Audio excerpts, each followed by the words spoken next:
It has not changed, and it will not change. How are we going to break this behavior? I had to intervene at work. I had to intervene everywhere. What are some signs from people that they're narcissistic? Whatever they're trying to get out of you, don't let them, because it'll come back and haunt you. But is this a clear line, or is this a mental illness? I can now admit this since I am retired. Wow, I did not know about this.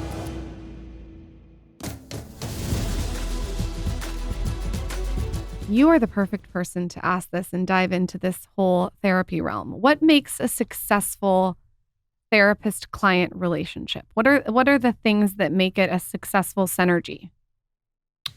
I think you really have to be able to relate to the problem. You have to relate to whatever they're telling you. And then you have to say, oh, I can imagine how that might feel. And the thing is, it's hard to do. It's hard to do because sometimes people have, problems that you say, really? That's your problem? But, you have to say, okay, I'm going to really get into it. And when you get into it, you'll find it's way more complicated than than they ever thought. And I don't know, some people I relate to and some people I just don't. So, but I usually know that within 2 or 3 sessions, and they do too. What's something that someone's come into that it's really hard to say I relate to you? What's a problem it's really hard? Okay, I'm just writing another book now. And I had this couple from India. It's a long story, but I'll try to make it short. Couple from India. She was a Brahmin and he was not. And, her father taught at Harvard, et cetera. She had a lot of cred, but not much money. He had not a lot of cred, but a lot of money. They get married and the families make an agreement. She went to Harvard. He went to some school in India that no one's heard of. Okay. And so he said, you have to say I went to Harvard and then my family will give the money, but we need prestige in our family. You've got a lot of prestige. We've got a lot of money. So that's the thing they made. So she came in for marriage counseling with him and said, I can't say you went to Harvard because everyone will know that you didn't go to Harvard. And he said, the United States is a huge place. What's wrong with you? Right? I mean, this was part of our marital agreement. So he wanted her to lie on his behalf. Yes. So I thought, this is going to be a hard case for me to get into because I right away thought, cut it out. You didn't go to Harvard. It's not a big deal. Right. Is your normal reaction. Nobody right? cares. No one cares. But actually people do care. Okay. People do care if you went to Harvard in his mind. Yeah, in his line of work, which was physics and math and, all that stuff. Like that really mattered. So I thought, okay, I have to relate to him somehow. I mean, I really have to, because I didn't, right? So then I said, okay. So then I started studying all this stuff about India and all of the castes and how people make these kind of agreements all the time, and that honesty is not high on the priority list. It's just not high. It's high in North America, which he says is. I spent hours with him trying to understand this. I spent hours with him where he would say, people in North America lock their relatives up in some horrible place when they get old and, don't even see them again. And yet they think they're honest because they tell the truth about what this or that or the other thing. He said it's the most important thing is your family, taking care of your family and making things in your family work. And little lies along the way are nothing. This whole fantasy that that you told the truth, people think that matters. That's a big deal in North America. It doesn't matter what the hell else you do. So anyway, I went, I spent ages and ages and ages with him really trying to understand this. I tried to understand, did he feel insecure? He said, no, this was an agreement. They got millions of dollars and, this is what I get in return. We agreed on this before. This is part of the bargain. This is part of the bargain, right? And this whole thing about honesty is crazy. And the wife tried to explain, I've lived here for several years. I know that people will find out you didn't go to Harvard because every little town has a Harvard group and they get together and they talk. Like you think America's a huge place. It's not. It's tiny. The Harvard graduates all know each other. They get together and then they're going to say, where were you? What dorm did you live in? All this stuff. And you're not going to be able to, and you will look silly because lying here is a big deal. Where in India, if you lie about this family kind of stuff, they'll go, oh, that must have been part of the marital deal. Yeah. It's no big Whatever. deal. Yeah, so whatever. what you're saying is you actually had to go and dissect the culture that he came from I to had understand. to understand it, or else I would have to say I can't help you. Because my gut reaction was really Harvard, cut it out. So did she lie for him in the end? No, in the end, what happened was he said he began to understand. She was happy to go along with it, but she was just trying to explain. You'll be outed, and it'll be embarrassing. Which he would have been outed. It's not going to end well for him. It's not going to end well for you, right? But then, I had to show him that I really understood his culture, and I couldn't just say we don't do that here, because that's not helping him. That's not showing him any empathy. It's not showing him that I care. And he had a lot of very interesting things to say about the two different cultures, and lying in North America, how he sees that as just, it's very easy to tell the truth. It's hard to look after your old parents every day. That in fact, that's just something that people glorify in North America. I found that all very fascinating. So in terms of, I'm just reading this book now by Carl Rogers on becoming a person. And it's how to listen to other people so that you're not judging it. And the way to do that is to get all the details that you can so that you can say, oh, okay, that's really how your society looks at this. And then he then senses that I'm on his side. But I mean, he has to sense me on his side as opposed to me saying, no, we can't do that in North America because everyone will know you didn't go to Harvard. I mean, his wife's told him that. Everyone's told him that. Right. It has to be some way that he understands that I care about his situation. It's almost like to be influential as a therapist, you have to really understand, like you said, where he's coming from. You have to. It's really interesting because sometimes I'll say things to my husband about the way that he is. Mm-hmm. And he'll say, read Shogun, which is, he's a fourth Japanese. And he wants me to understand that this is a book that has... I read Shogun. Oh, you guys are best friends. Who hasn't read Shogun? I haven't read it yet. Yeah, it's that thick. The uninformed have not read Shogun. Oh my God. 5 inches thick. Okay, right, well, yeah. geez. You and Cathy are going to go off. So he wants me to read it, which I will. Yeah. He wants me to read it to understand why he does certain things because he's a fourth Japanese. No. Right. Well, that's huge. Well, I've had Japanese patients. That is huge. I want her to. So what I tell people all the time and what I try to practice, and part of the reason we do this show is, if I meet somebody, I may disagree with them based on my experiences and my perceptions, but I want to understand how they came to the conclusions they come to based on their experiences and their perceptions. You should be a therapist. And then you have to respect them in the end for how they came there. Yeah, I mean, not to go into like a political realm here, but I think it's why we get into this we get into these fragments where it's like, you have your viewpoint, I have mine, but there's been very little understanding of why you have those viewpoints. And I imagine like in your line of work, that's all you do is try to dissect someone's viewpoints, right? And I think people limit themselves in their worldview when they only can see through their perspective. That's right.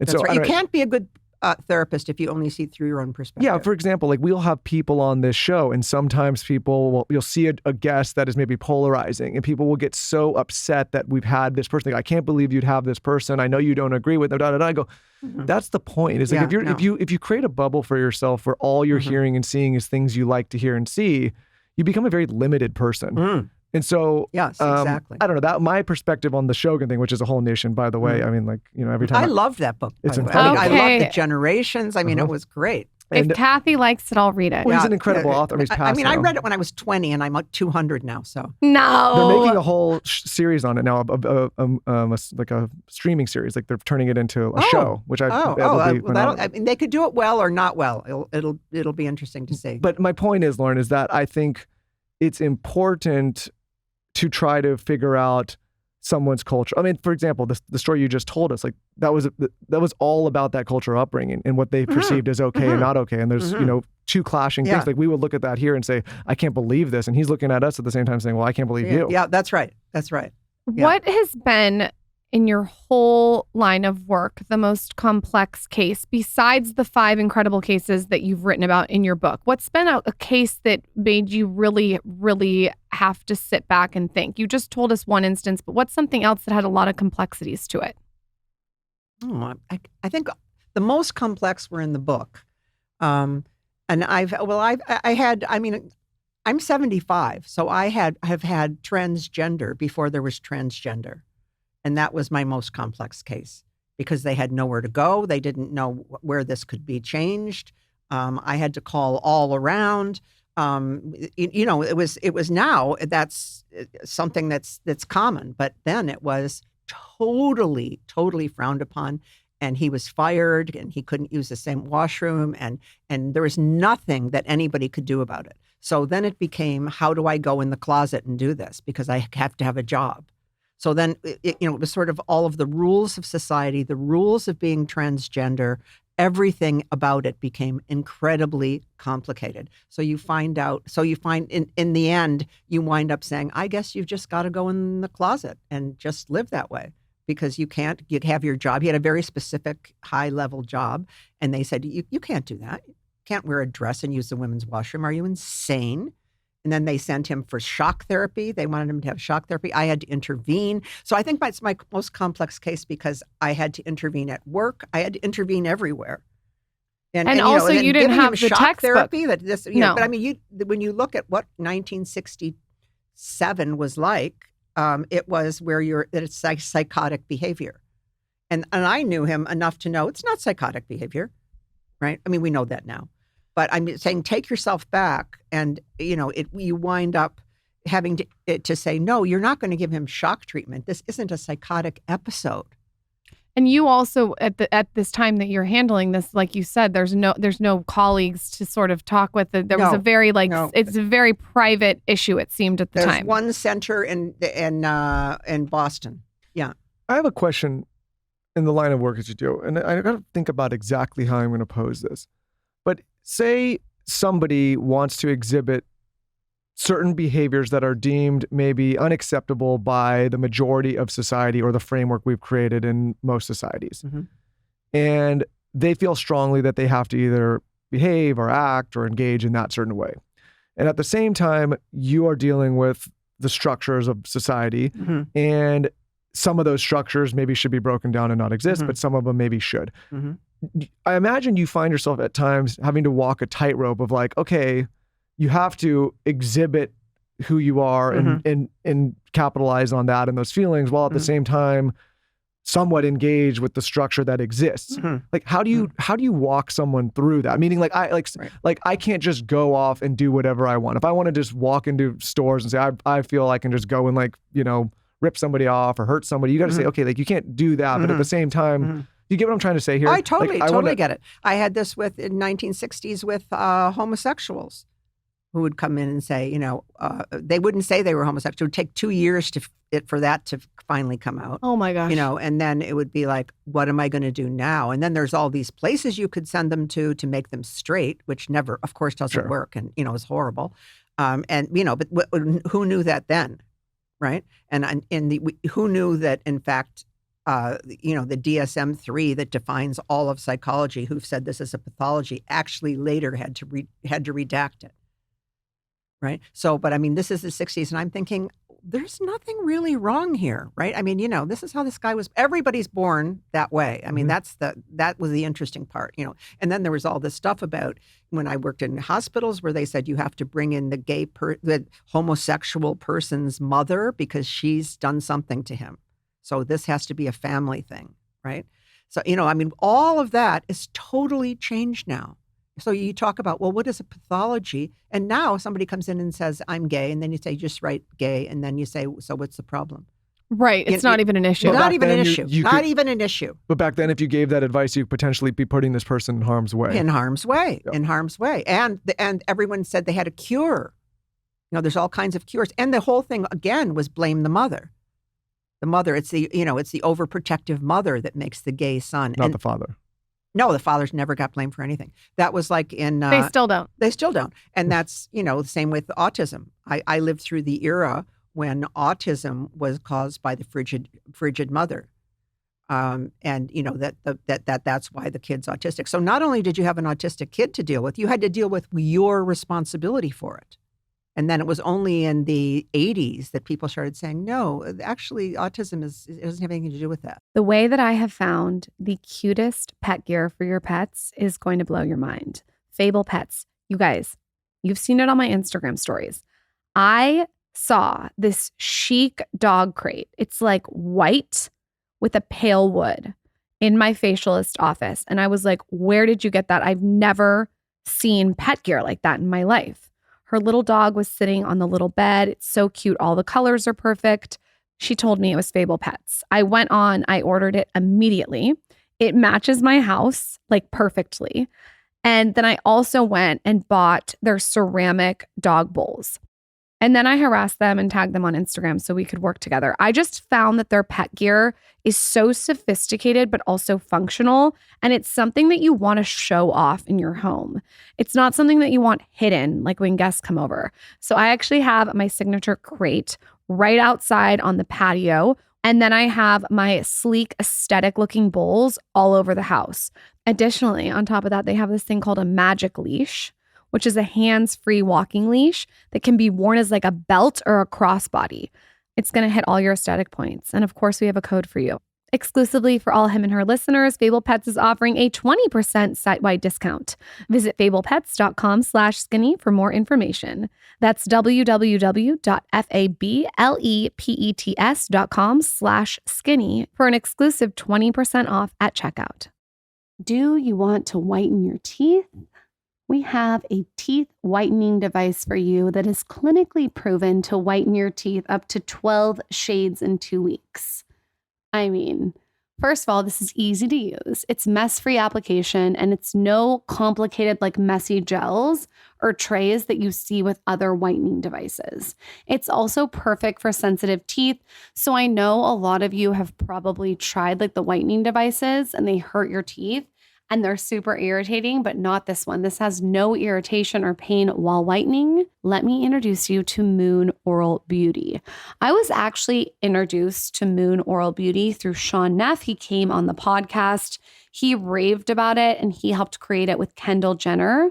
You may know her. She's an absolute huge fan and she's always using this on social media. You should also know it's a Lore Best of Beauty Award winner. It's lightweight, it's water resistant, it's wireless. They really thought of like all the things when it comes to teeth.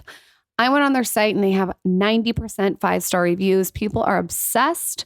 And I just feel like teeth are one of the first things you notice on a person. It's like seriously their face. It's like right in your face.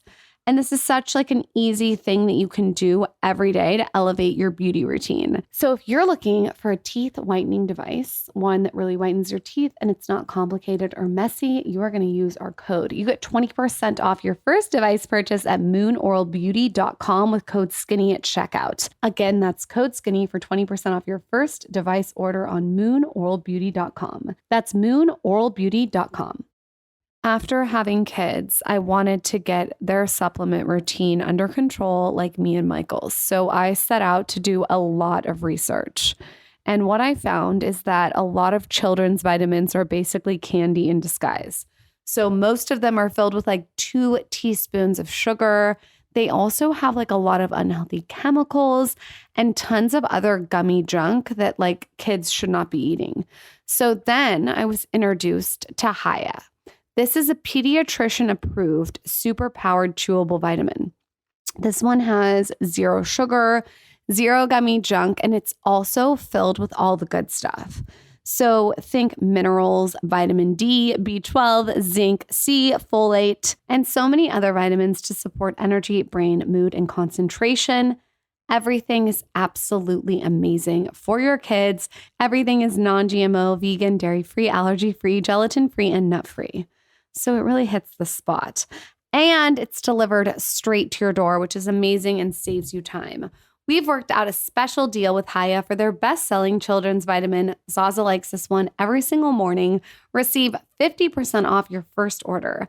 To claim this deal, you must go to hayahealth.com/skinny. This deal is not available on their regular website, so you're going to go to Haya, HIYAHEALTH.com/skinny. Get your kids the full body nourishment they need to grow into healthy adults. hayahealth.com/skinny. Reflecting on all your cases that you've done in your life, do you think that everyone's issue stems from childhood? Is that a common denominator? That's very hard. Because obsessive compulsives run in families. Okay. Narcissism you seem to be hatched a narcissist. So you're born a narcissist? Yeah. There are people out here hearing this now, screaming hysterically and saying, no, it's a primitive defense when your mother doesn't do blah, blah, blah. I don't buy it. I buy that narcissists are born. So have you ever seen babies exhibit narcissism? Babies? No, because all babies are narcissistic. Right. Until they learn that they have to give something. I mean, you ever tried to get a baby to share his toy? Yeah. They're like, no, it's fine. Screw off. So you think that after all your cases that when you're born, you're just narcissistic? I don't know if I'm in a minority here or not. All I can say for sure is I have never helped a narcissist. Oh my God. Can you talk to us about that? Well, I have, we're really getting to dicey territory here because never help. No. People love it. People love this territory. To clarify, please. Never help meaning you've met narcissists, obviously, but you've not been able to have a breakthrough with them in the same way. Okay. No, because their egos are tiny. They have, if you look at an ego and say it has like 200 marbles, right? Okay, a circle of 200 marbles. Okay, well, a narcissist has a circle of about 4 marbles, and they are terrified to lose any. Huh. Just terrified to lose any. So I know how not to take narcissists on as patients. I always share this with psychologists at meetings, is because they'll call and say, I saw 4 therapists, they were all awful, and I heard you were really good. Right?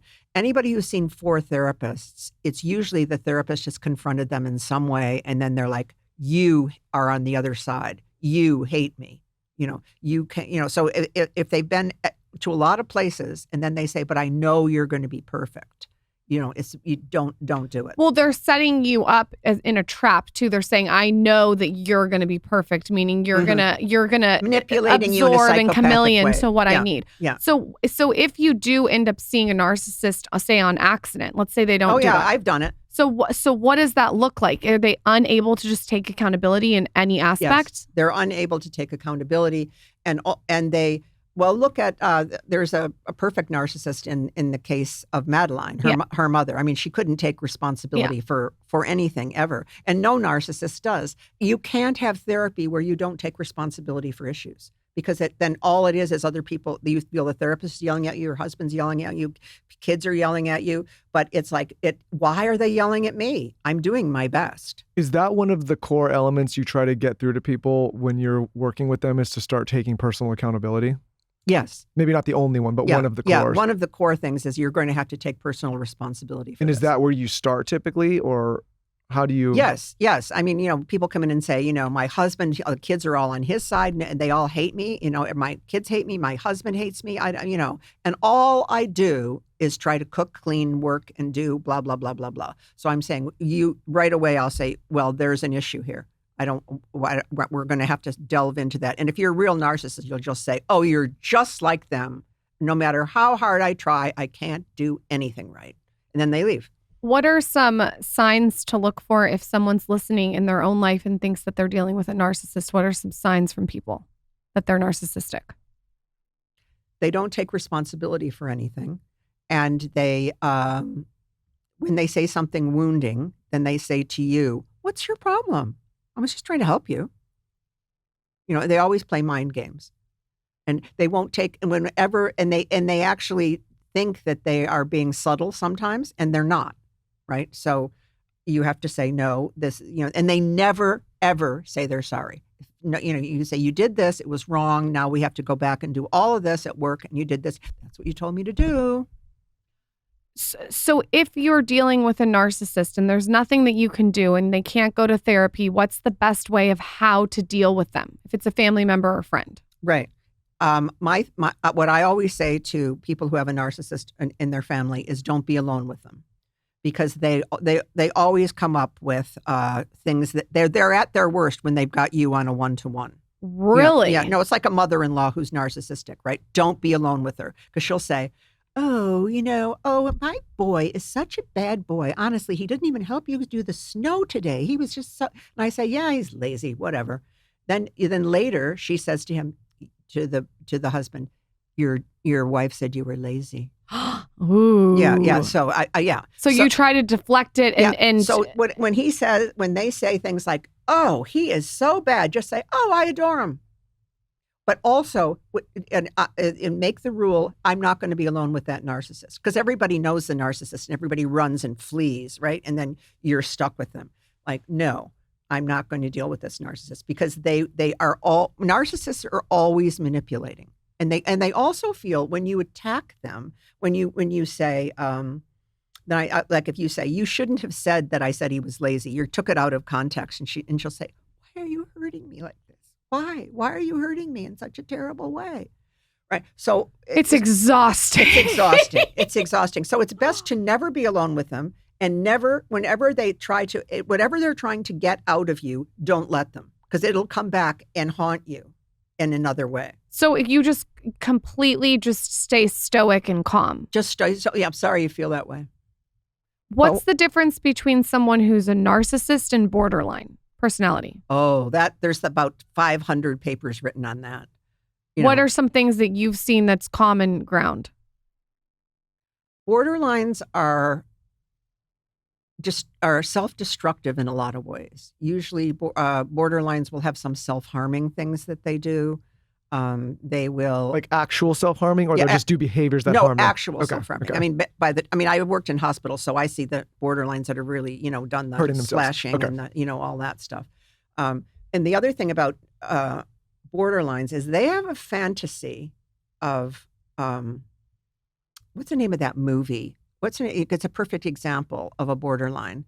Glenn Close, the bunny movie. Oh yeah, A Fatal Attraction. Donnie Darko. No, Fatal Attraction. Fatal Attraction. Fatal Attraction. I don't know why I went to Donnie Darko, but I went to Donnie Darko. Right. Taylor's laughing back there. I heard bunny and I was like, but yeah, Fatal Attraction. Fatal Attraction. That's a perfect example of borderline, where she has a fantasy that they're having an amazing relationship, and she can't separate the fantasy from the reality. So she becomes enraged, because her thing is, we're getting married, we've been together, we have a wonderful relationship. Now you're backing out, when in fact they'd had a one-night stand, right? But she does not. Her fantasy is, the whole Barbie fantasy, gets involved.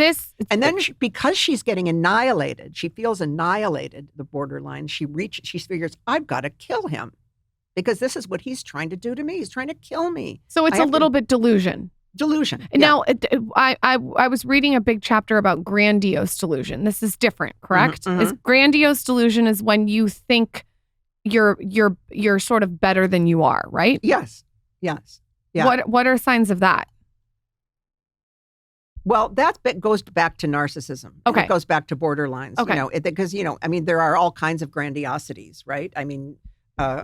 Schizophrenics have grandiosities all the time, that they're, the Virgin Mary, or, head of Wall Street, whatever. But part of delusions is very often delusions of grandeur. Like, here's an example. I saw in Rounds once, there was a psychiatrist, and he was asking that, we were like, there's 20 people there to see the case, and he's asking the patient, he said, so what is your job? And I think his job was, he was a janitor somewhere. And he said, my job is, I'm a psychiatrist. So he said, oh, you have delusions of grandeur. And I said, actually, he has delusions. Okay, so you're the one with delusions of grandeur if you think that that's delusions of grandeur. So it's like this psychiatrist was he didn't even get that he was saying, oh, you think you're wonderful like me. Ah, yeah. That's interesting. Yeah, so he's the one that had. Yeah. So everybody. That's interesting. He never spoke to me again, and the room enjoyed it, but that's the end of that. But that makes total sense what you said. Mm-hmm. I have like a strange question following that. So we've talked about your line of work on this show many times. And I just see on your book, Lori wrote you a quote there. She's been on the show. Oh, right. No, she's wonderful. She's wonderful. And hi, Lori. Mm-hmm. And there's a lot of people thinking about getting into therapy.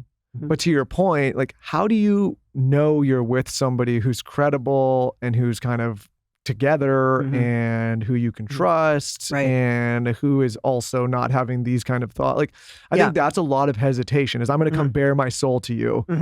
I need to make sure I'm in good hands. Absolutely. And credentials aren't important. I used to think they were, but then, I've seen a number of people who have great credentials and they weren't really very good therapists. A lot of people screaming at the phone right now, screaming at the yeah. That doesn't bother me because I think most psychologists. I've said credentials aren't as important as other things on this show, and people eat me alive. But okay, well, no, I because either to be academic, and to be academically successful is one side of your brain. The other side is helping people and knowing how to do that, and they don't necessarily go together. Of course. Like it's EQ. Well, I think on another tangent, I think sometimes I think in any field, it's like you can look at the credentials, but you also then have to know the person. You have to know the person. And so what I say is ask 3 people that you've noticed who've changed. Ask, sometimes when people are neurotic at work and they're doing this and that, and then suddenly they're just not that neurotic anymore. Ask them, say, you've really changed. How did you change? And get the names of 3 therapists from people that in your life you respect the changes they've made. And I think that's the most important. I think everyone who's listening can think of someone that they know who's deeply insecure, that has a real insecurity about them. And they often go to therapists for 12 years.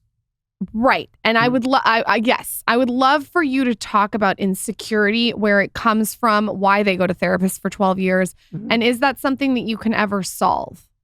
Oh, I think you can. I mean, look at someone like Madeline.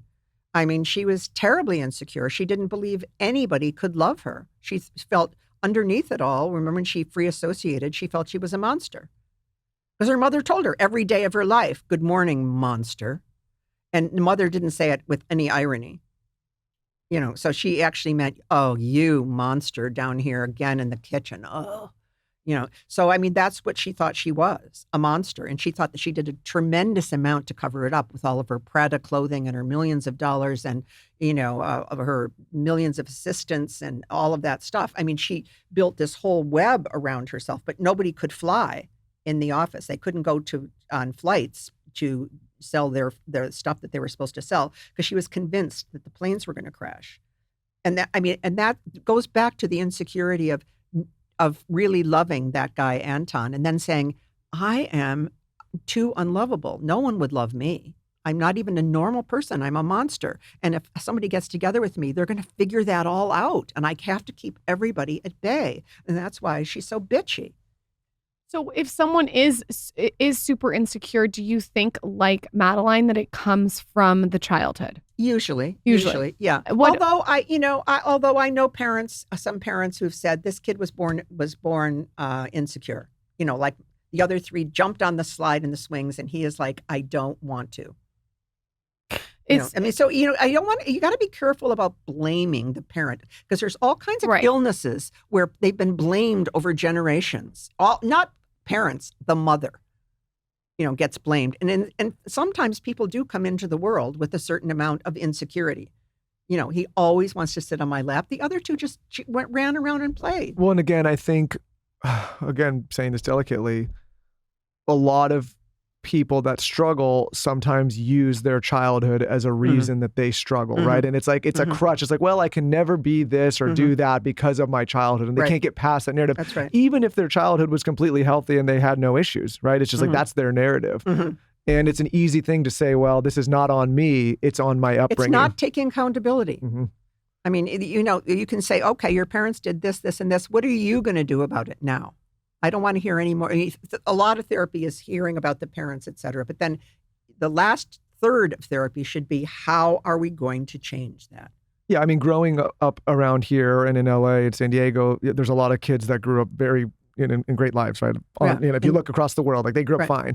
Yeah. But maybe they didn't achieve maybe what their parents have achieved or what their siblings have achieved. And like I hear so many times these individuals blaming their upbringing. Their parents, it's like, well, no, maybe you're just being lazy and maybe you're not taking advantage of your circumstances and maybe you could, do a little more. And there's a thing in statistics called regression to the mean. And it means that, if you're tall and your mother's tall, or the father's tall and the mother's tall, you might, you're going to be tall too. But it goes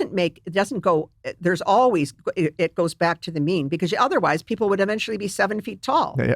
Right? Yeah. And so, I mean, once in a while you get these 2 highly successful people, LA has filled with them, highly successful people, and their kid isn't going to be that successful. You know, they don't have either the drive, the IQ, all of the things that go into it, right? I mean, you can't have each successful couple getting their kids more successful. I mean, that doesn't work that way. There's always going to be a regression to the mean. Yeah, there's that author, Robert Greene, he wrote the 48 Laws of Power. Yeah. Okay, everyone sees that book, but there's a law in that book where it's like never follow in a great man's shoes. Not saying you can't be ambitious, but say your father or mother is some huge, whatever performer in whatever field, and then the kid tries to live up to that. It's like maybe choose a different path. That's right. Choose a totally different path. Yeah. And you're always a loser. Because you're compared to that. Yeah, because they go, is your father so-and-so? And you're like, oh. Right. So choosing a different path helps you stand out and forge your own way. Because you may be a winner, but if you're being compared to somebody who's on that level, you're gonna look like you're short. No matter what you're, it's going to be, oh, I'm the loser of this family. Did I live up to, the Bill Gates? No, his child did not live up to Bill Gates, right? But he could be a million other things. When you have all these cases, is there a trait that you see in confident children?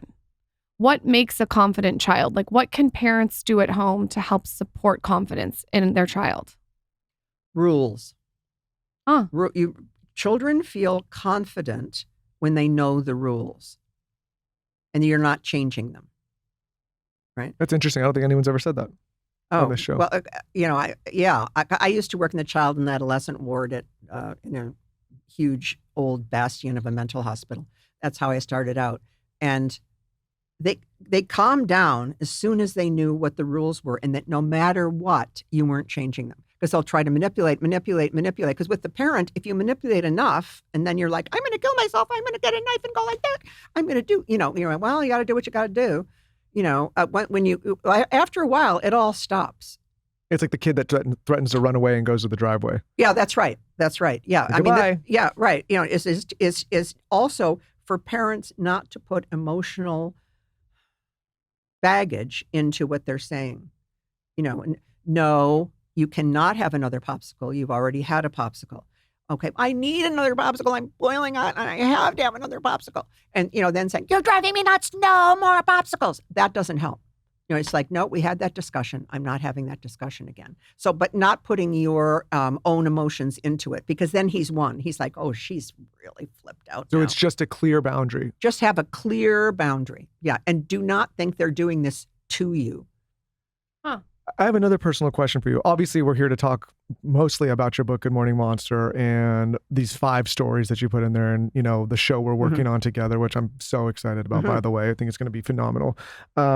But in your line of work, you being an individual, you dealing with these kind of stories and these kind of cases, I imagine it has to at times take an emotional toll.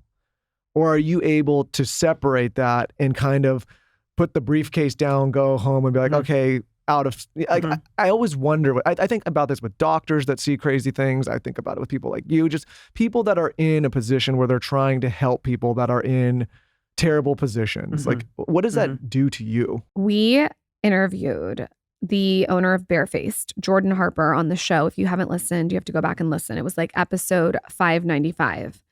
And she gave me the secret project that she was working on. They're Barefaced new reusable eye patches. They hadn't launched. So I got a chance to experiment with them. And I am telling you, the move is to take these eye patches. They're called the Everyday Eye Hero. And put them in the fridge. Take them out, put them on your eyes in the morning when you wake up, and then ice roll over them. I am telling you, if you want a deep puff, it's like no other. Barefaced has an incredible offer for you. So they have this superstar serum. It's called the Overachiever, and it's basically designed to help firm and strengthen the skin. And they're giving you something fun. The first 100 people to purchase Overachiever will get a free Everyday Eye Hero reusable eye patch in your order. This is amazing because you can keep reusing the eye patches. You have to click on the custom link in the show notes to get access to this gift. Whether you're someone who's obsessed with skincare or you're looking to level up your routine, or maybe you're just a minimalist seeking a single serum that does the most, the Overachiever is the go-to serum for long-term skin health. Jordan talked about it on our podcast. She just raved about the benefits. So Go grab the serum so you can get your reusable eye patches. And of course, we have a code. Exclusively for him and her listeners, Bareface is offering 15% off your first purchase. You're going to go to barefaced.com with code SKINNY at checkout. That's barefaced.com. It's all about the small tweaks, not drastic changes. And obviously, that is what you can trust from Restylane family of hyaluronic acid derma fillers. This is the filler that I have used in the lining of my lips. I'm very specific, and this one gets the job done. The one that I used was Restylane Kiss, and it was just so natural. They are known for their hyaluronic acid filler. There's been over 65 million treatments worldwide. Everyone is very unique when it comes to their face. So Restylane is not a one-size-fits-all situation. They have like Restylane Lift for your cheeks. They have Restylane Define for your chin. They even have Restylane Eyelight for your under eyes. So everything is designed for whatever area you're targeting. The Restylane family of products are indicated for people over 21 years. The most commonly observed side effects are swelling, redness, pain, bruising, headache, tenderness, lump formation, itching at the injection site, and impaired hand function. To learn more about the serious but rare side effects and full important safety information, visit RestylaneUSA.com. Receive $20 off when you join Galderma Aspire Rewards today. Membership comes with exclusive rewards and discounts so you can earn points and start saving on your qualifying Restylane treatments today.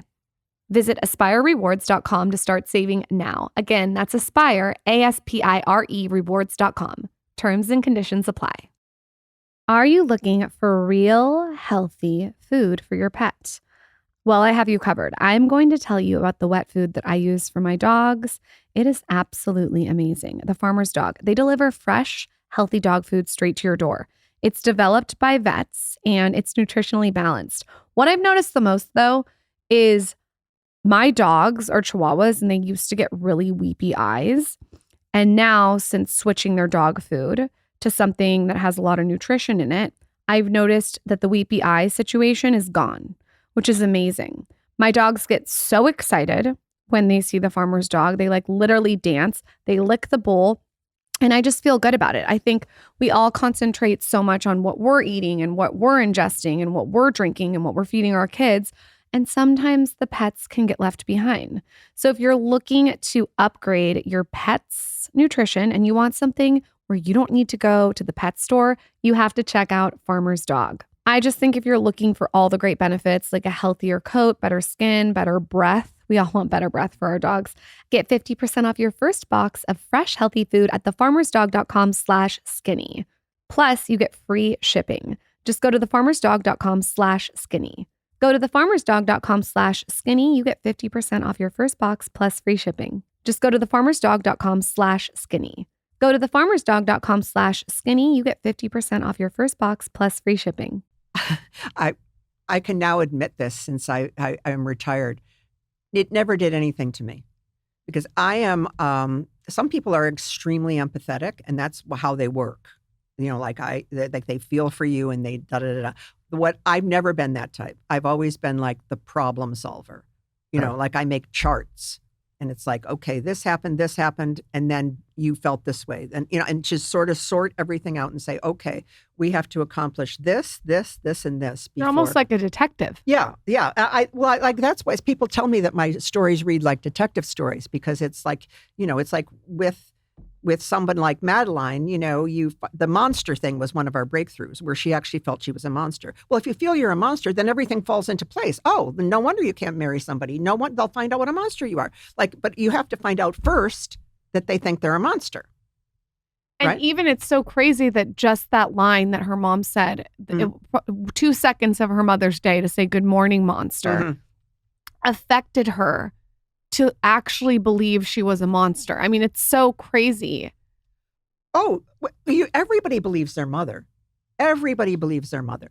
And like, remember when in the book when she said, "Well, one time she tried to have a little bit of, ego strength, and she said, 'Mom, I am captain of my tennis team. I'm the smartest one at my school. I'm head girl. I'm this. I'm that.'" She goes, "I know, because they don't know you. I know you. Only a mother knows their child." And she was like, oh, no. That's a narcissistic mother, right? Yeah, that's the narcissistic mother. Right. Yeah. I mean, a normal mother would say, great, you did well and we're proud of you. That's fantastic. What was it like working in a mental institution? It was depressing. Yeah. It was depressing because it was way back when. I stopped that and went into private practice because I said, first of all, when you have children in a psychiatric hospital, you can get them straightened out in pretty record time, right? You know, because you stop the reinforcement schedule of the parent, right? So, but then they go home. What do you mean the reinforcement schedule of the parent? What does that mean? Where the parent will reinforce the wrong behavior. Okay. You know, they'll say, he yells and screams all the time. And he's yelling and screaming because they're letting him do stuff. And then the next day, they don't let him do those things. Right. So if you let him watch TV one day and then the next day you don't. Yeah. The kid's like, I want to watch TV. What are you, crazy? You know, where if you have rules, then they just sound, it isn't because suddenly we're the good parent. It's not that. It's that they adjust right away by saying, it's a waste of breath. It's not going to go anywhere. You know, if you, in fact, give in to your kid, it's called intermittent reinforcement. It's the most powerful reinforcement you can have, where you don't let them watch TV, don't let them, and then let them. And then don't let them. So they just keep trying. If I do this 20 times, I'm going to get to watch TV. So it's better to just wake up and say you can watch 30 minutes of TV and this is it. You can watch 30 minutes of TV. You pick out what your program is for today, and you let me know, and then because they'll later say, "Well, I didn't want to watch that program." Or you have the other policy where like this is just not a thing that happens in the house. Or to your point, like you've already had a popsicle, there is no more. Mm-hmm. Like so, there's no what you're saying is essentially you can't do something one day and then change it the next day and then change it the third day and then cut it off the fourth day. That's right. Or you have the manipulative parent. Or the parents that the child is manipulating up the middle.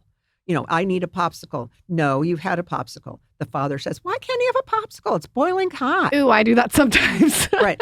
You know, I do that sometimes. Oh, that is one thing where I'm self-aware. Oh, I get it. Yeah. I get it. She's not really in charge. If you want to play therapist for a second, come out of retirement for a minute. That is the one issue. Like if I say no when she says yes, that's the one thing I'm like, we can't do that. Yeah, we have to be aligned. Can't do that. And the thing is he's going to bring this up every day. I have clients that I've sent to parenting groups, and that's one of the things that happens in a parenting group. If the father, or let's say the mother says, no, the sky is purple, or the sky is made of cheese, the father says, yes, the sky is made of cheese. And then later you get together and say, the sky isn't made of cheese, and you really need to let him know that. And never disagree in front of your kid. Because that is how they manipulate right up the middle. Again, not to personally attack him, but I imagine attack me. No, I'm moving the subject. But I imagine everyone who's a parent, I mean, it's a minefield.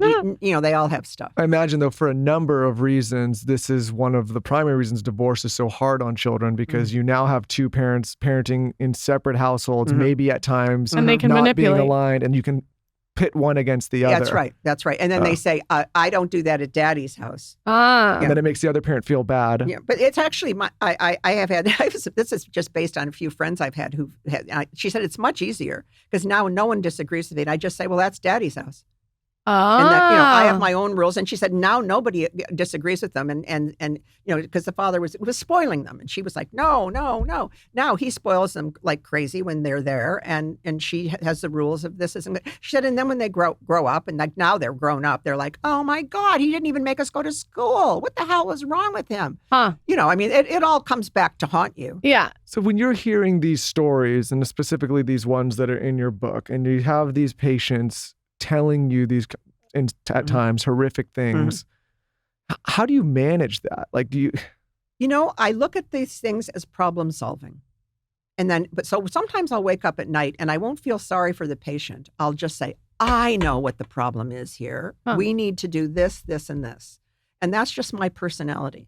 I think if you're very emotionally labile and you really want to, relate to or feel the emotion that the other person is feeling, you're in trouble as a therapist. I think, but you have to understand them, relate to them. But if you're going to feel all of their feelings, then, the end of the day, you're a dish rag. When you were, I want to go back to the mental institution. When you were working, you said it was depressing. Were you feeling like you were feeling some of their issues in the mental institution, which is why you switched? I didn't like spending too much time on kids' behavior when they were going to go home to that crazy house. Right. When they come back again, even if they went home for the weekend, they'd come back on Monday exactly the way they were 6 months ago. And it was like digging a hole and then putting, the dirt back in. So then I didn't mind. What I liked about that mental hospital was we did multiple family therapy, and the more family therapy you did, the better it was. I was sort of like, let's skip the kids and just do the parents, right? I mean, they're exhibiting behavior that's normal, given what these people are telling them. Why are people putting their kids in mental institutions? Like, what is the reason that you would do that? Okay, let me think of one. School phobia. They don't want to go to school. Won't go to school. Okay. Yeah. And then, that gets dire. But maybe there's something going on at school with a teacher or something. And if that's the case, they don't wind up in the hospital. Got it. What happens is where like I'm thinking of a case that we had where the mother was frightened and didn't want her kid she didn't want the kid to leave. She was frightened of life. She was frightened of everything, and she liked having her kid at home. So agoraphobia? Not really. The agoraphobic is where you won't go out, right? Okay. But this is a kind of disturbed attachment. Okay. Where you're like, oh, she doesn't have to go, she, cries. She said, the tip off with her was, I said, did you cry when your child went to kindergarten? Because people sometimes do that. And she said, for 3 weeks. Ooh. And I thought, oh, okay. So the kid picks up on this. Right. That I'm killing my mother by going to school. So they end up in a mental institution because they won't go to school, though? Well, that's what happens. I mean, that is what happens. And then I have others that are this kind of grotesque. I don't think I'll talk about that case. Please, this is the perfect podcast to do it. It's a very open podcast. All right. We had another a kid who put feces in different people's purses. Oh. Yeah. That's a cry for attention, right? Well, it's more than that. It's very disturbed. Like, your reaction right away. Yeah. What was your reaction? Yeah. It is grotesque. It is grotesque. Yeah. So school said, we're not taking him anymore. Ooh, at school he did it in front of you. He did it everywhere. Took his own feces and put them in places. Right? Well, what is that, though? What is that from? Okay. So we had his mother in. We did, but sometimes, parents can pull the wool over your eyes. Uh-huh. But if you have them long enough, you'll find out, right? Because they're almost trying to. It's like they're trying to protect their child while also maybe protecting themselves, while manipulating the therapist. And also, I mean, I think the mother had kind of a low IQ. She lived through the war. She was a cook in a big institution, and she thought scatological things were funny. I know. So then one day I said, he's done this and put this in blah, blah, blah. And she went, oh, I never would have thought of that one. Ooh, so she was positive reinforcing when he did it by laughing. And so he was trying to impress. And the ingenious ways he came up with hiding this. Ooh. So then you realize, oh, wow, okay, like how are we going to break this behavior? Because the normal reaction is we got to put a stop to this. Right. So I'm talking about very disturbed parent. Very disturbed parent, and then that the kid wasn't as disturbed, but I mean he became that behavior. No school would take him. I mean, it is a kind of behavior that is very, very offensive, right? But this is what I was so earlier when I asked you about. You have people that feel so you have a tightrope where you're walking like, okay, you have to help this person and navigate them and kind of let them lean into themselves in some cases, while also like this is a clear societal boundary that is absolutely not to be crossed, right? And I think like this is, I think, a very difficult tightrope for someone like you to walk, because at what point do you draw the line and say, we accept this behavior, but we don't accept this behavior? Exactly. Like nothing about scatology is acceptable. Even, and it's the same as, putting feces in a purse in 1800, 1900, 20th century. It's all bad. Right. It has not changed and it will not. Yeah, I think that, again, like we're living through interesting times where the boundaries that we have discussed on this show and what you and I believe to be beneficial to many people's development are not clear any longer. No, exactly. And that's really a good statement. And they're just not clear. It's not a judgment as much as it is like, what is the boundary, right?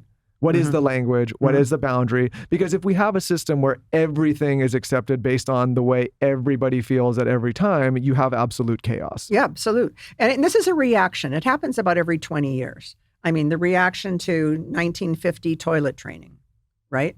Everyone should be toilet trained by 18 months, no matter what it takes, right? You know, like no matter what, and everyone goes, I did it, you know, and then, you know, who cares? Then now there's this reaction of he can go to kindergarten in diapers.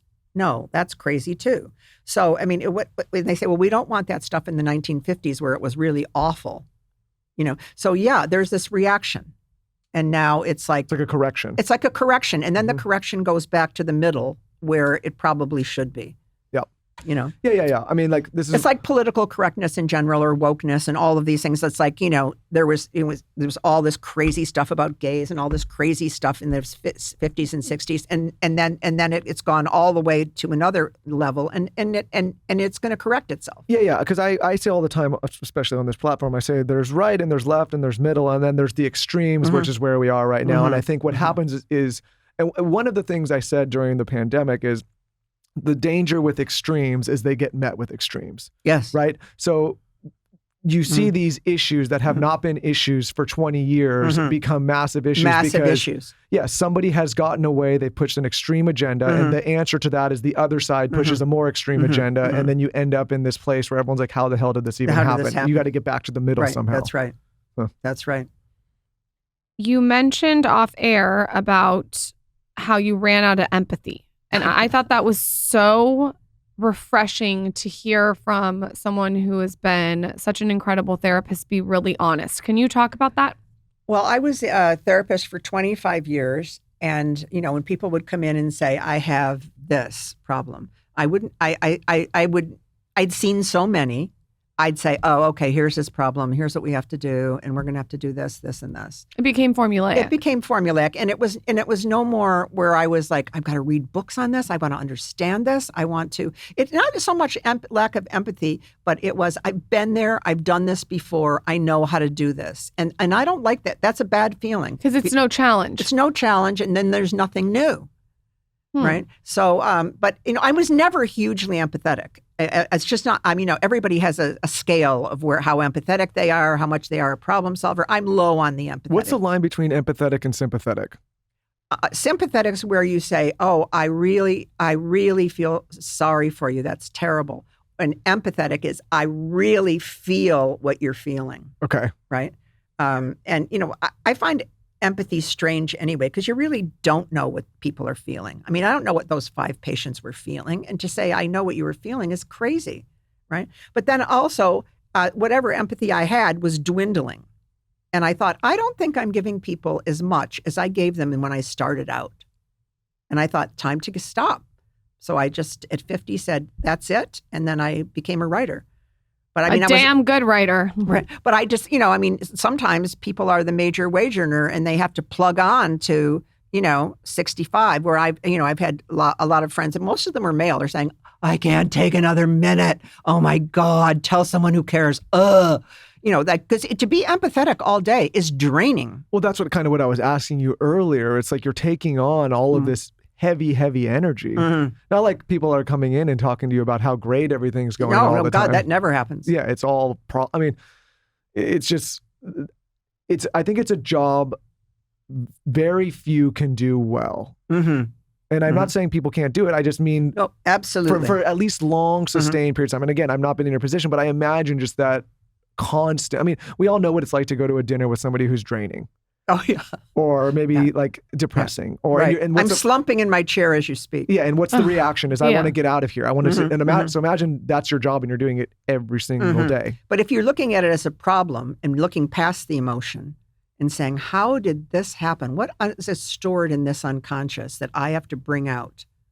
You know, that then it becomes interesting. And it's like, how am I going to, you know, how many layers are there here? And then the other interesting part, and I failed at this in the Madeline case, is you have to know exactly how much to confront someone and know when to do it.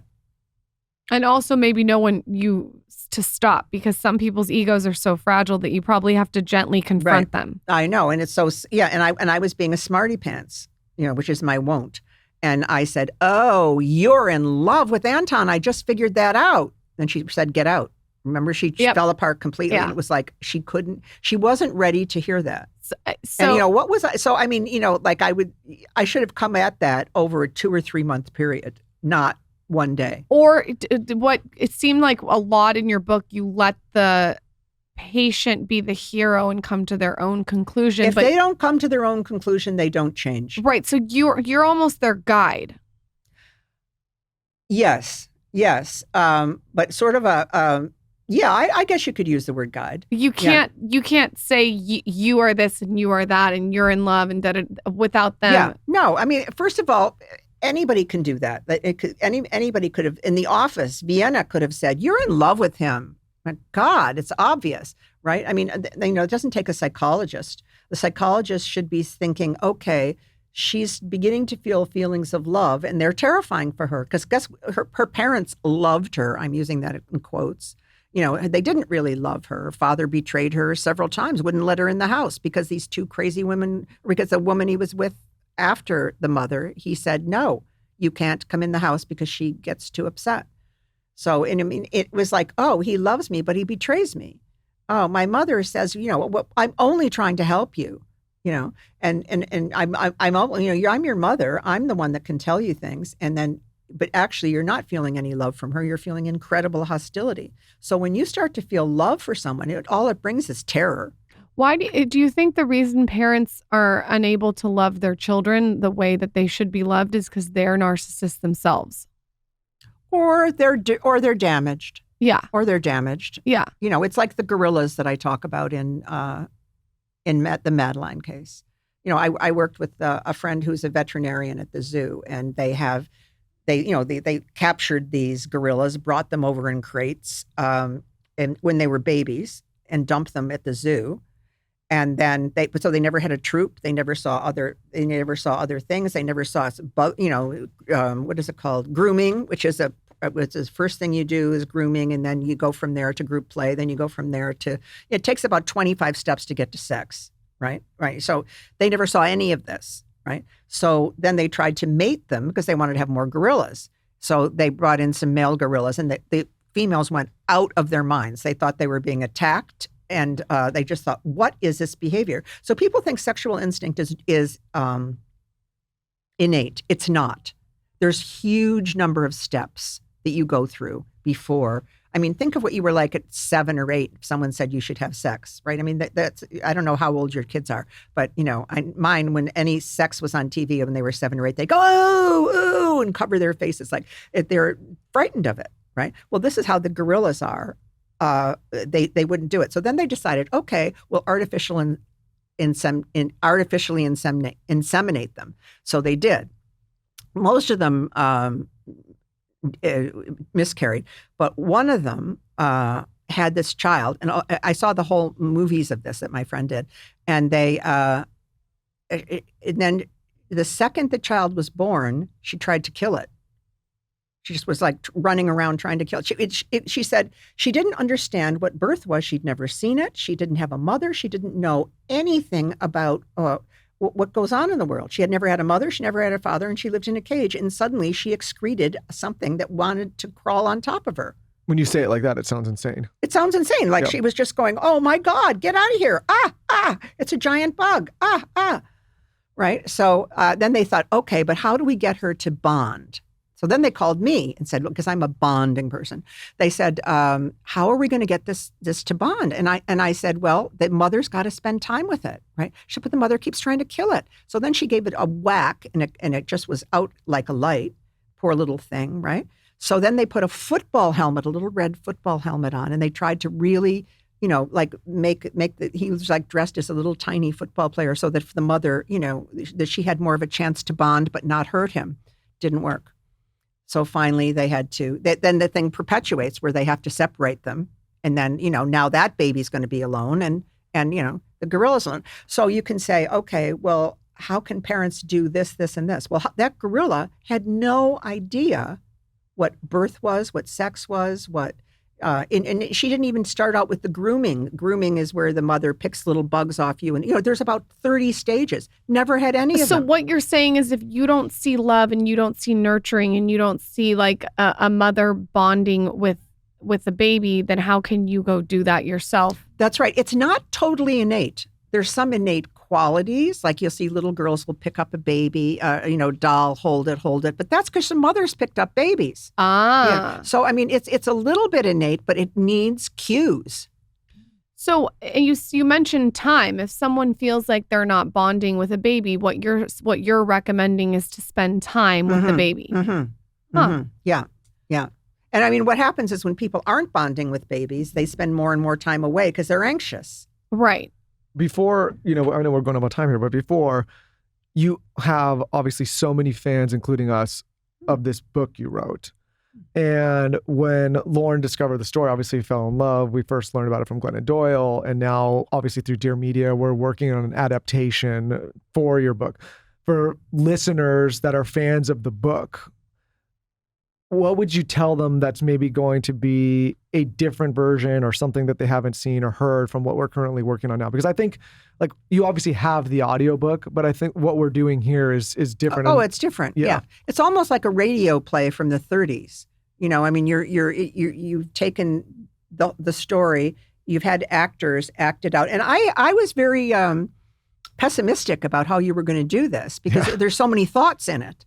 But you did a fantastic job, where you had Cathy, the therapist, talk to Jess, the other therapist, so that in fact her thoughts and because feelings, that was a challenge for the way the book's written, because it's from your perspective, and so how are you going to make it work in audio? Yeah, and also when we looked at this, we felt you can't do this book in one. You can't do the whole thing. There'd be too many people, too many characters in one season. So as we broke it down to focus on one chapter and all of that. But yeah, no, I think it's a very difficult chapter to do. It's the most difficult in the book in the sense that she's the least favorite character because people have feelings about rich people. She's enormously rich, right? And she's... Why is that? I was talking about with a friend last night. Why do people have such... energy that if you're rich, you can't have problems? That poor little rich girl, it's that same story, right? It was a Gloria Vanderbilt story. It's, it goes on and on and on. It's in myth. It's in, as Joseph Campbell says, the most primitive myths are the unhappy rich, king. So, because people are desperate for I'm not desperate for money, so I don't think about money all the time. But if in fact you have a job where you're just barely making it, and then Madeline says, "Get me that sweater at Vienna in every color. I like it." You're thinking, "I can't even buy a sweater." Right. So you feel bitter. Like look at the policeman when she was left for her parents went to Russia and they left her for 6 weeks. Right. That police were called. Because the alarm went off. And the one policeman said to the other, "I think we should do something like call family services or something. She's alone." And she said, "Are you kidding? She's in a mansion." Right. She's going to be okay. And these parents know what they're doing. There's cleaning ladies coming and going. Part of what was her jealousy of the child. And the other thing is when you're really rich and you're mistreated, no one will help you.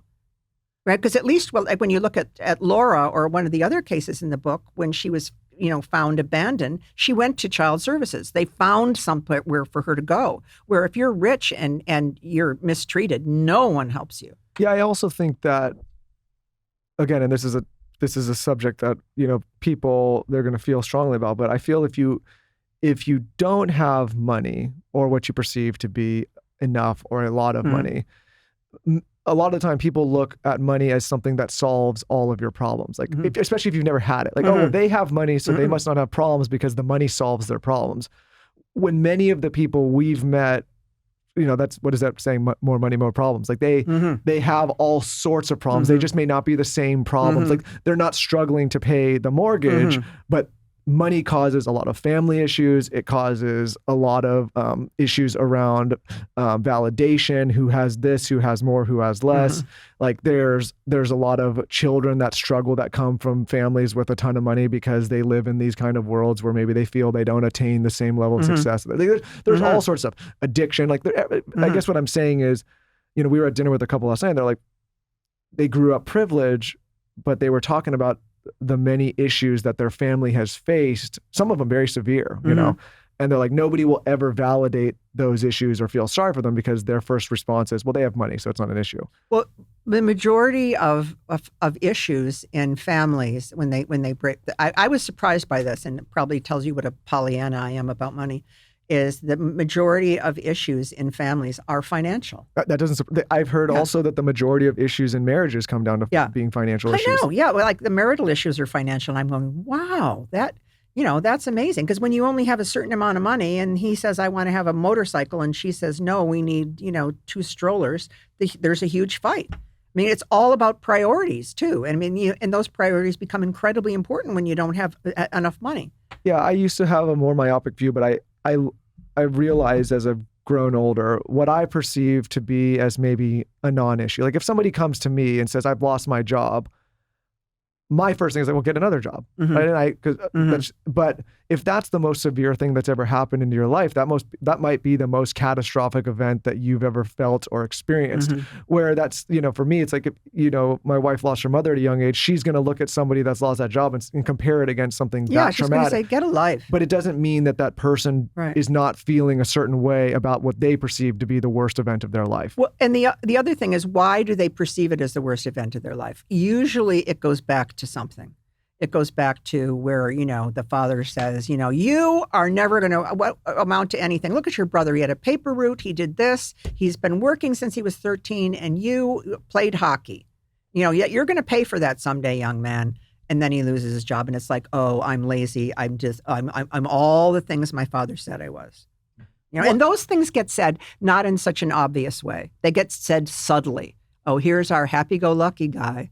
He translates that to lazy. Yeah, like one person could lose a ton of money and the other person lose the same amount of money, and one person may not care at all, and the other person might say, this is the worst thing that's ever happened to me. Exactly, and it happens all the time like that. Like I was reading about, I had a very rich client, and he lost everything. I read about it in the news, it was headlines in the newspaper, and he came in, he never mentioned it. He was just saying, well, my wife, I don't know, we're still having those issues, and blah, blah, blah. And I thought, I wonder if he's going to mention this. Nope. Across the board, what do you see with people who are suicidal or commit suicide? What is usually the thought process behind that, or the process? Well, it's very hard to know who's going to commit suicide. It's very, very hard to know because many people threaten suicide. Right. Women threaten suicide much, much more than men. So with women, when they you have to look at the statistics, and you have to, because the women will say, I feel like killing myself, but that doesn't carry the threat that it does with an Aboriginal who says, I think I'm going to kill myself. The chances are they will, right? And also you look at men between you think, oh, the highest suicide rate in Canada is among Aboriginals, right? It's not. The highest suicide rate is among men 65 and older who live alone. Interesting. Yeah. So I mean, they just like blow their brains out, and then somebody they're done. Is it usually a secret with therapy, or are people usually very vocal? Like, is it something where they come and they're doing therapy and then all of a sudden they kill themselves, or do they let you know? Men tend to just kill themselves. Where if women say more than 3 times they're going to kill themselves, and you then kind of say, okay, this is a way of expressing desperation, but it's not, but then sometimes people do kill themselves, and you're like the therapist, and you're like, oh my God, I missed it. She was always saying she was going to do something like that, and then she actually did it.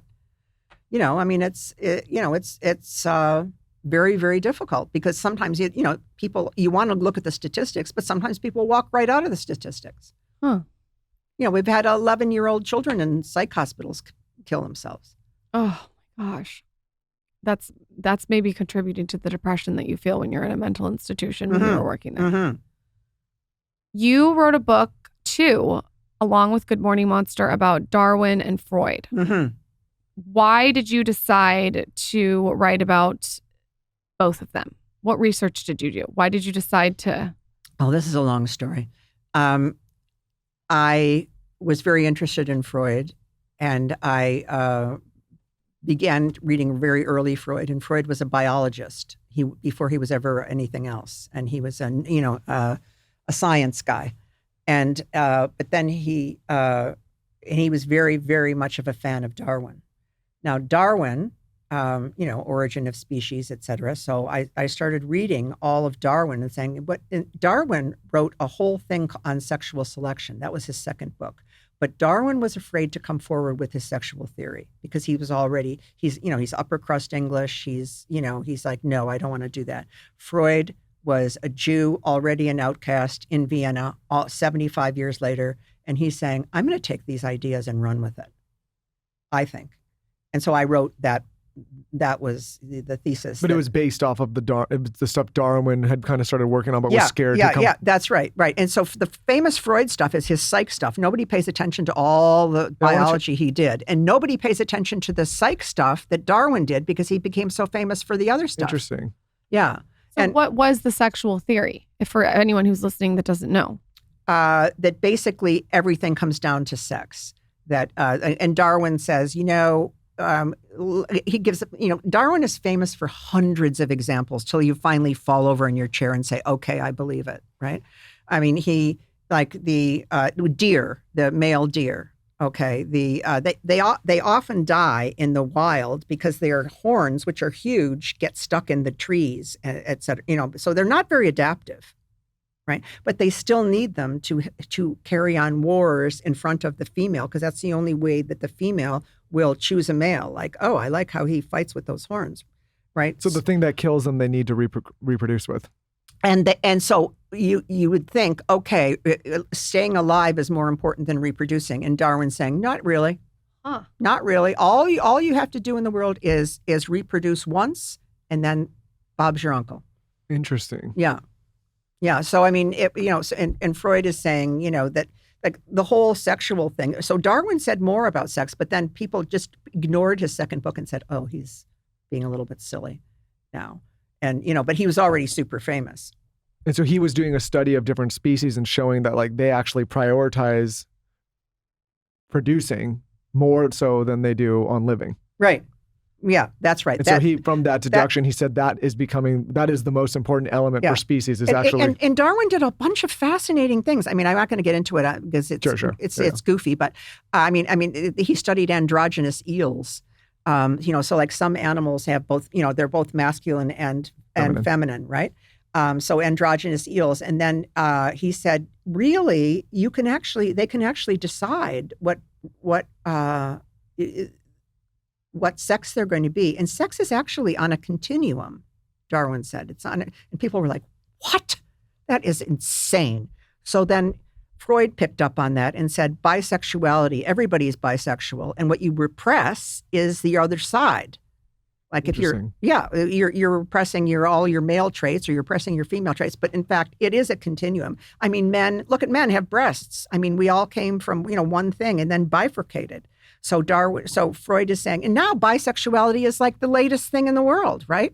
So I became really interested in the culture, why Freud was able to do that, why Darwin wasn't, and also I became really interested in all of the examples that Darwin had from the wild. We have covered a lot of ground today. I encourage every single person who's listening to go read Good Morning Monster. I love reading, and I can tell you that this is one of my favorite books I've ever read. So much so that I Googled to see if you were still in practice after reading it. I told Michael a long time ago, I was like, I'm telling you, this book is so incredible. Glennon Doyle recommended it to me. Well, she's been great. She's amazing. And I'm just so excited that you partnered with Dear Media to make do we call it a series? No, you call it it's a podcast series, adaptation of the book. We're focusing on, what Cathy describes as maybe the hardest chapter. We like a challenge over here. Yes, in the book to get through. I also, somebody who's rich and bitchy, it's hard to relate to. Well, that was her defense, and she can't help that she was rich. I love the title so much. It's not the only reason, obviously, but I felt starting, like that's just the end, but starting with Good Morning Monster. I also thought, personally, you have such an amazing community of readers that are familiar with your work, and this is something different for them to dive into, and that would be the first, like, oh, I recognize Good Morning Monster, let's go into this. And in Success, the hope is that we tell some more stories like this, but yeah, that's why we did it, and I think it's going to be different than what they get from the book and the audio book. Oh, absolutely. Absolutely. Yeah. No, and it's updated too. I mean, it's, this is describing what happened a number of years ago, and you're updating it and saying, okay, let's put Jess in, who is, going to ask Cathy all these really important questions, and she's going to have to deal with that. And instead of them being my thoughts, that you've confronted Cathy. And I think that it's really fantastic. And we wanted it to be also something that, because you're listening, that you can visualize, and you can visualize the characters and kind of how, and that's kind of, obviously the challenge in audio is to make sure that there is that, like when someone's listening, that everyone's going to perceive it in the way they do in their mind, but that they can actually have the visual audio element. Well, and they did that perfectly, because I said, how is anyone going to do Charlotte? I mean, she's the mother who is a psychopath and narcissistic. And she has a Boston accent because that's where she's from. So they actually got someone because the thing is, you have to realize how good she is. She's very good at psychopathy and narcissism. She manages, the thing when she doesn't want to eat her food, and she puts it into the napkin and gives it to the daughter, and then the daughter gets caught, and she says, "Oh, how did I don't know why you did that." She's very, very good at it. And I thought it's important that she doesn't just look like some screaming witch, because she had a lot of power, and you have power by being good at your pathology. Yep. And they did an excellent job with that. Well, thank you. So everyone's got to check out the book, obviously, Good Morning Monster. Check out the series coming out. Cathy, I feel like we could have talked to you all day long. You're welcome back anytime. We could just go on and on and on. I am so excited to be helping to produce this. I'm so excited to be in it. I made a little cameo. Oh. Yes. And I'm just such a fan of everything you do. And I'm excited. You said you were writing another book. Mm-hmm. I will be your number one fan. Okay. So, Cathy, thank you for coming on. Come back anytime. Thank you. I'd love to come back. Also, can we follow you, or where do we buy the book? Tell us all the things about you. Instagram? I guess Amazon?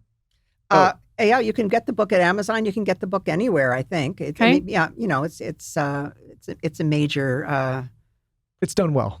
Yeah, it's done well. And I was number 3 on Amazon medical. It's interesting. They didn't put it under self-help. They put it under medical books. Huh. Yeah. That is interesting. Where can everyone find you on Instagram? Do you have an Instagram? I do, but I'm redoing it. So I'm reorganizing the whole thing. Maybe a website better? Yeah, website's better. Yeah, okay. Because I'm redoing my Facebook, and I'm redoing my Instagram. I'm going to have a new image. I love it. Cathy, thanks for coming on the show. Okay, thank you.